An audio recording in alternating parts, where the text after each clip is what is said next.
Hey, Duke Ike here, and today we're going to do another video on the Leaf in the Wind Ryu school of mine and the kata. We've done 1 through 15 in 3 different videos, and now I'm going to move on to the 4th video for Sword and Shield kata, and that would be numbers 16 to 20. So without further ado, let's do this. Okay.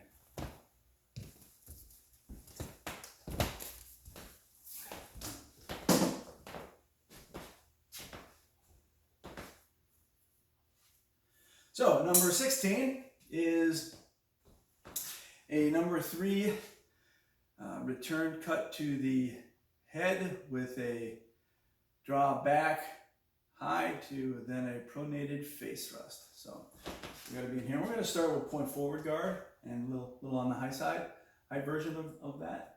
So I'm going to be here, turn away, and then turn into the face thrust.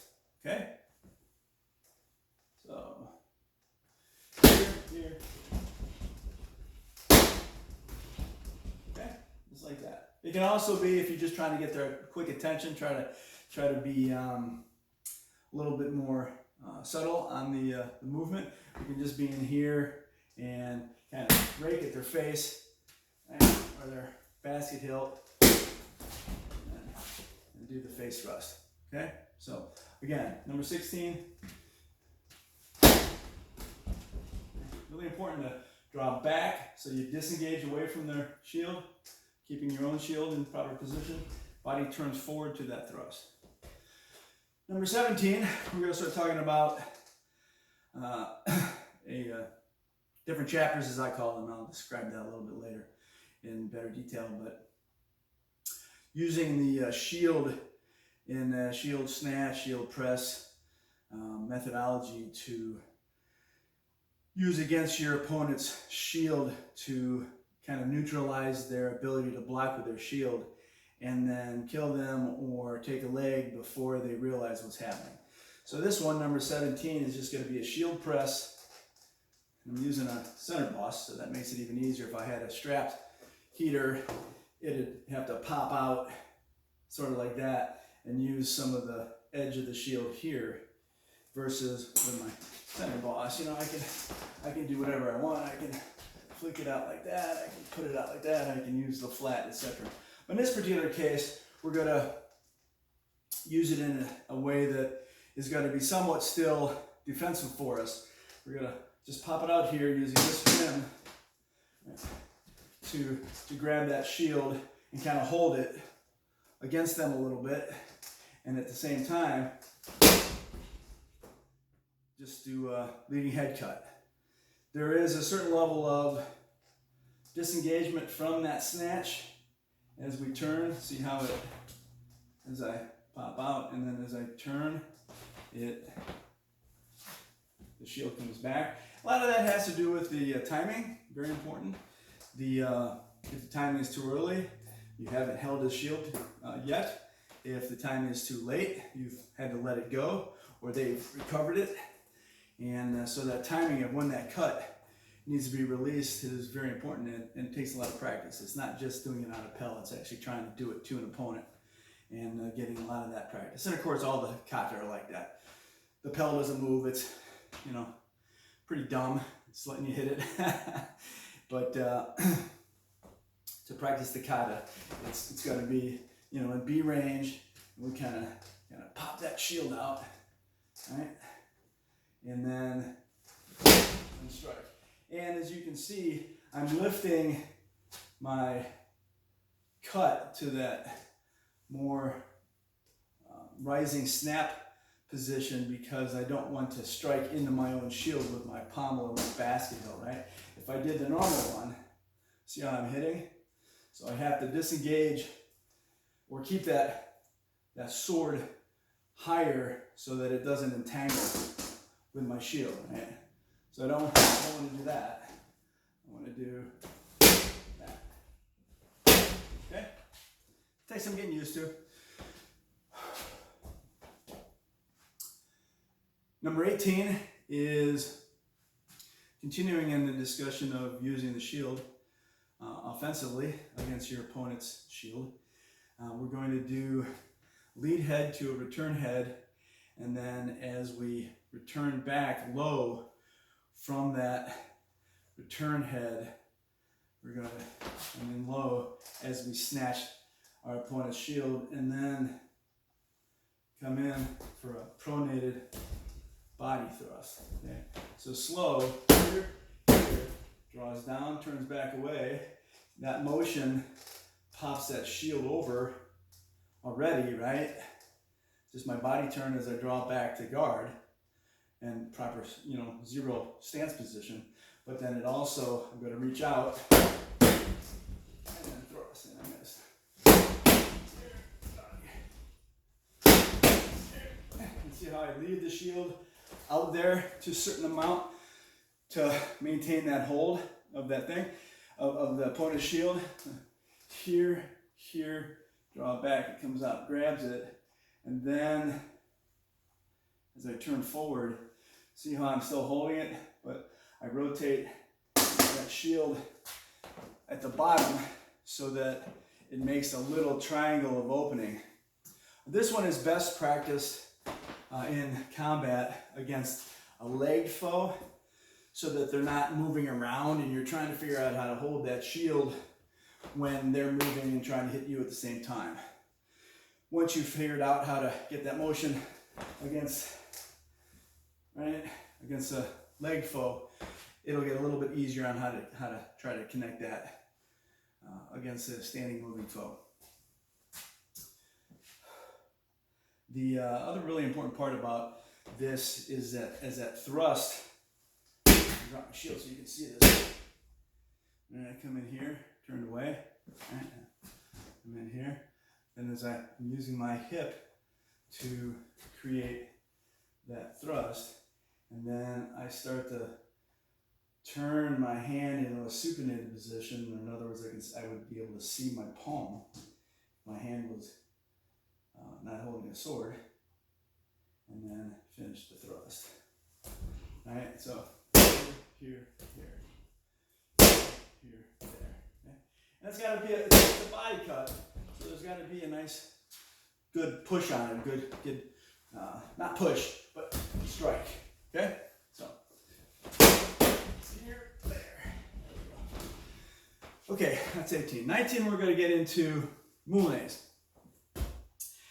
Fundamental moulinet, we're going to do from guard position, sword back, or point forward, but the moulinet is going to occur after lead, return, and then as I turn back, again, I'm turning back, I'm recocking that spring of my hips. This is also a nice block for leg to head, right? And then as I pull my hand with my elbow down, and then release that point, see how that point starts low, and as my hand and elbow pull down with my body turn, right?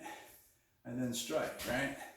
So fundamentally, just seeing it from here, if I just go to what we used to call iron chicken guard, right? It'd be,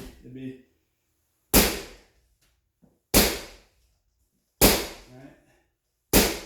And really, that shield should come back up to block kind of head back to neutral position of guard.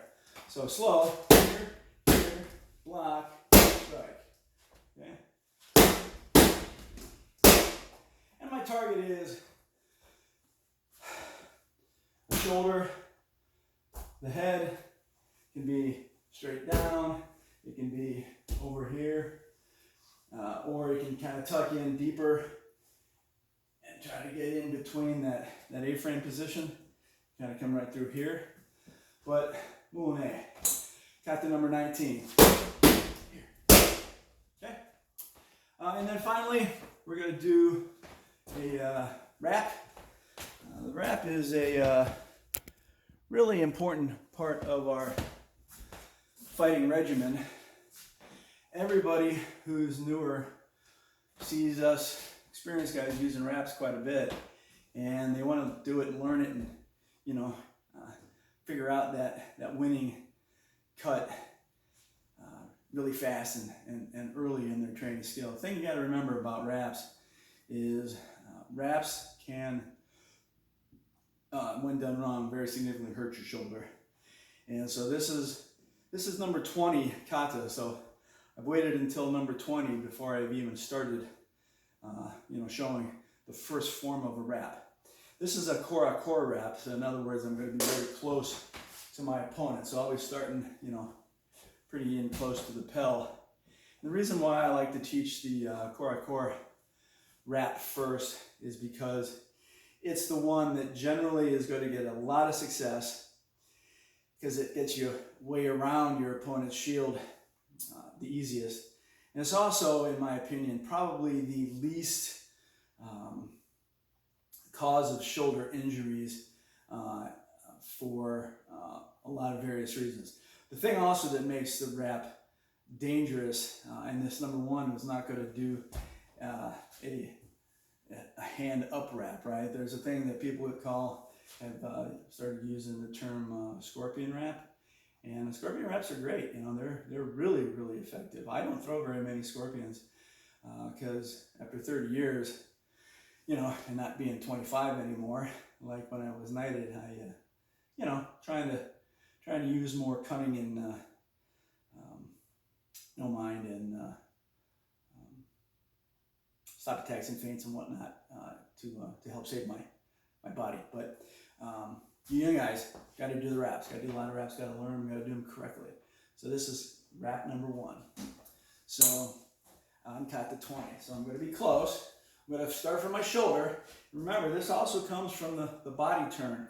And we're going to utilize this to get a head wrap. So I'm going to be in here, okay? But it's from here without the shield, so you can see my left shoulder. I throw it. And when I throw the wrap, instead of it being inside that body center, like I would be here, right? For a leading head cut or a leading leg cut, or even in here for a return, I have to, as I turn, that sword pops out here and then goes into this big arc and creates this plane of attack that gets me to allow myself to hit the back of my opponent's head, right? Okay? Just like that.